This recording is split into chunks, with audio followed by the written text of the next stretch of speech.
we are going to continue the sound lecture, है ना।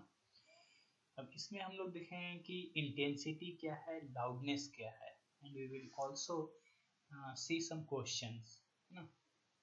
Intensity, the amount of sound energy passing each second through unit area is called the intensity of sound.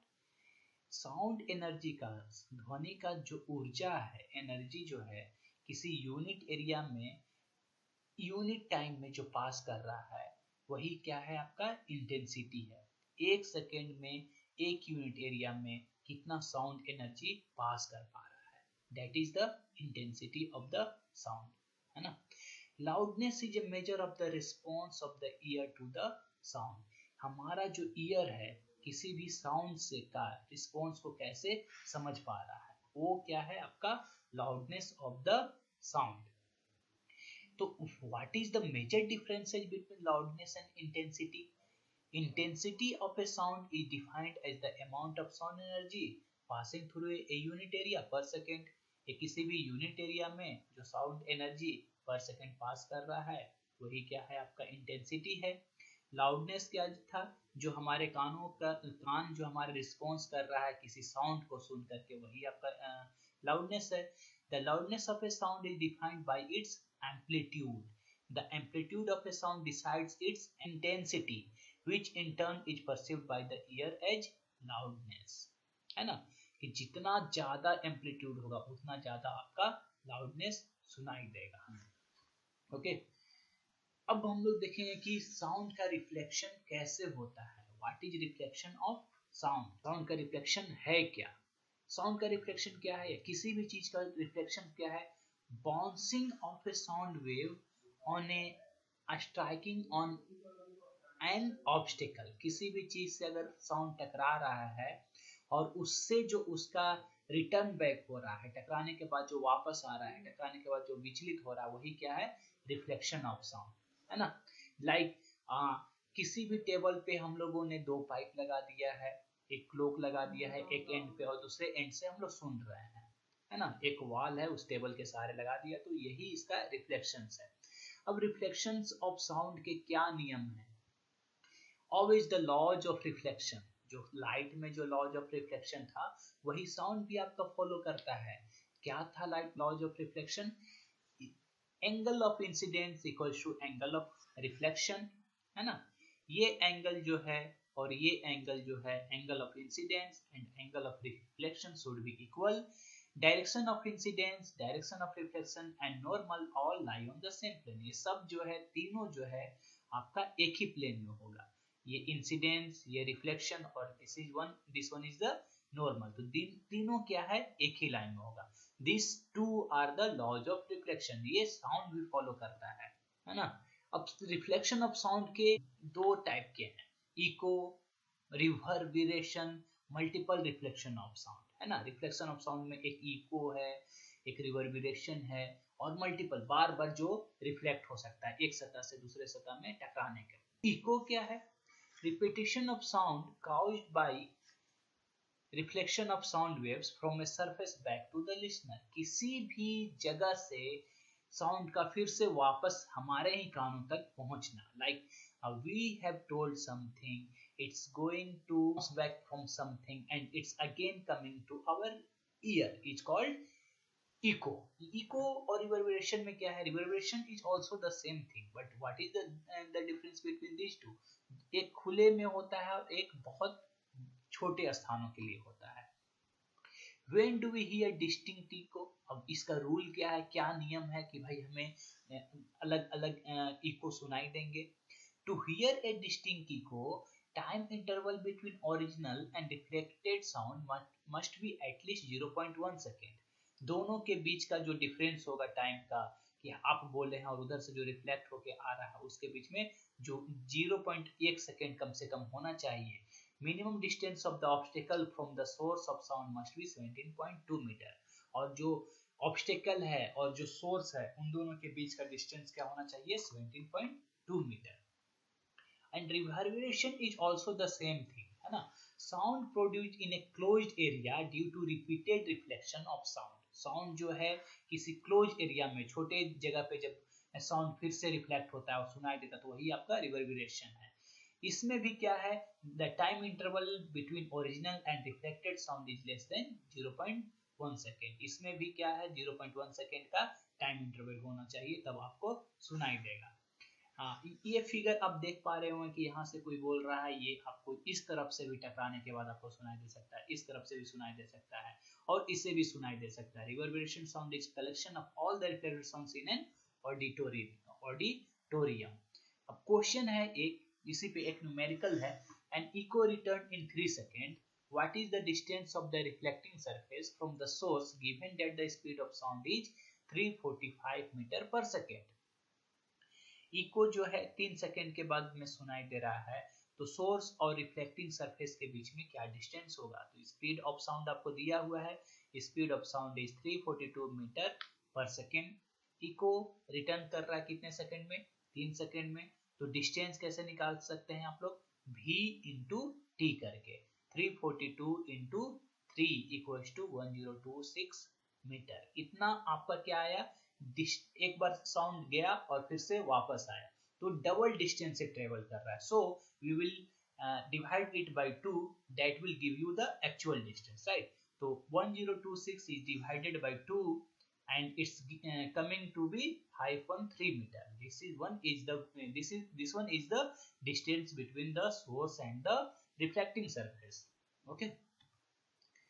And multiple reflections क्या होता है, multiple reflections क्या है कि भाई बहुत जगह से साउंड का टकराना, बार बार टकरा करके फिर से वापस आना। तो मल्टीपल रिफ्लेक्शंस के बहुत जगह यूजेज हैं, है ना।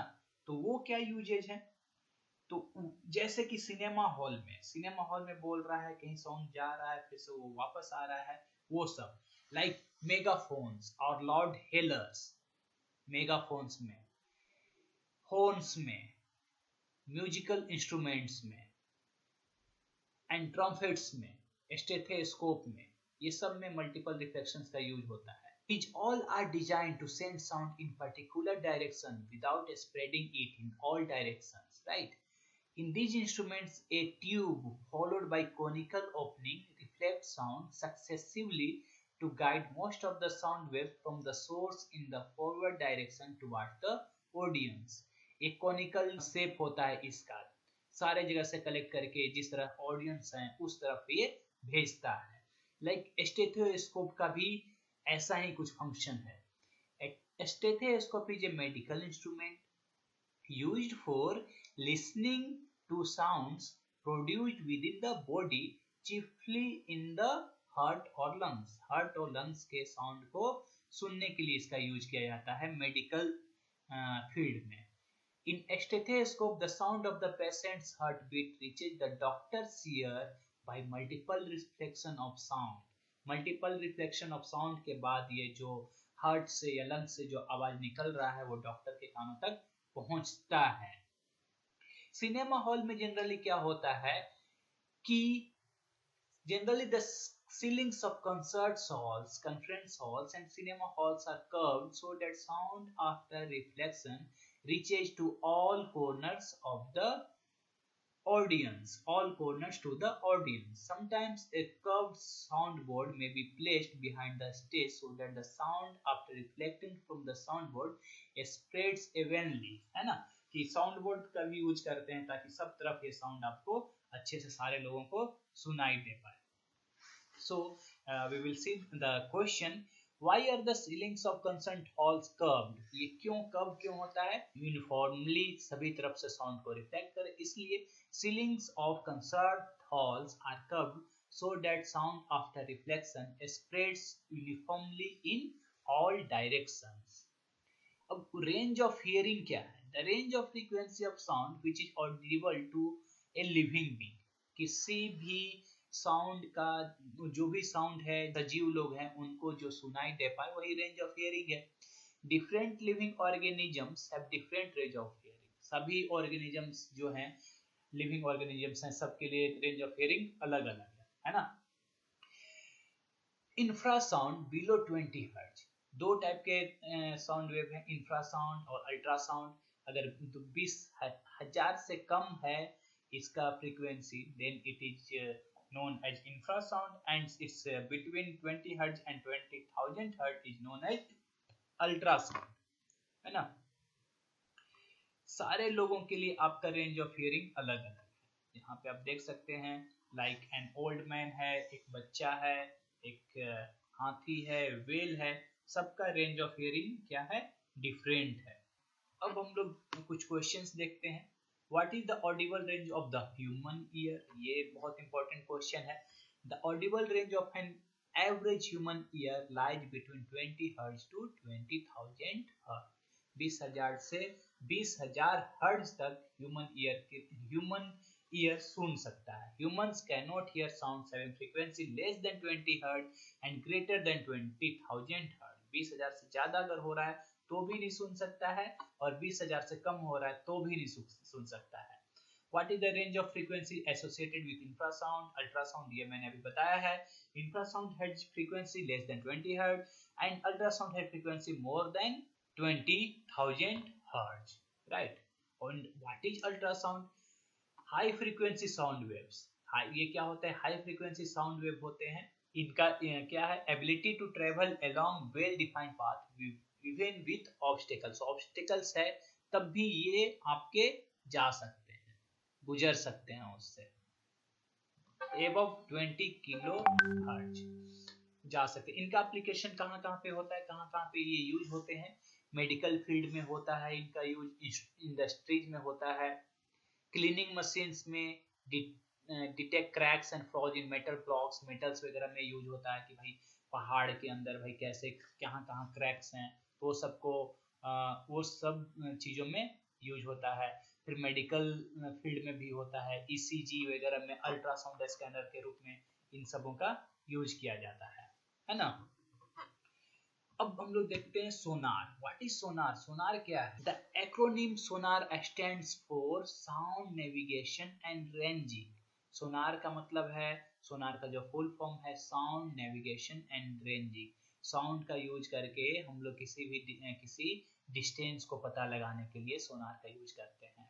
सोनार is device that uses ultrasonic waves to measure the distance, direction and speed of under water objects. Mainly इसका यूज होता है अंडर वाटर ऑब्स्टेकल्स को पता लगाने में, कि हमारा शिप जो है, जो सरफेस ऑफ द ओशन है, सी है, उससे कितना ऊपर है, और which obstacles is we are going to face in our way.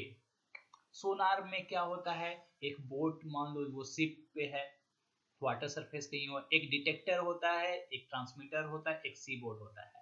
Transmitter से अल्ट्रासाउंड छोड़ा जाता है, वो वापस हमें डिटेक्टर से हम लोग उसको देखते हैं, और इलेक्ट्रिकल सिग्नल में इसको कन्वर्ट करने के बाद हम उसे पढ़ पाते हैं, वो हमें टाइम बता देता है। तो इसका क्वेश्चन करने के बाद हमें और समझ में आएगा, like a submarine emits a sonar pulse which returns from an underwater cliff in 1.02 seconds. If the speed of sound waves is in salt water is 1531 meter per second, how far is the cliff? ये बहुत simple question है। क्या दिया हुआ है? t दिया हुआ है क्या? 1.02 सेकेंड। स्पीड ऑफ साउंड दिया हुआ है 1531 मीटर पर सेकेंड। तो आपको बस डिस्टेंस निकालना, तो डिस्टेंस इक्वल टू क्या होगा? Speed of sound into time taken. तो 1.02 इनटू 1561 1531, राइट।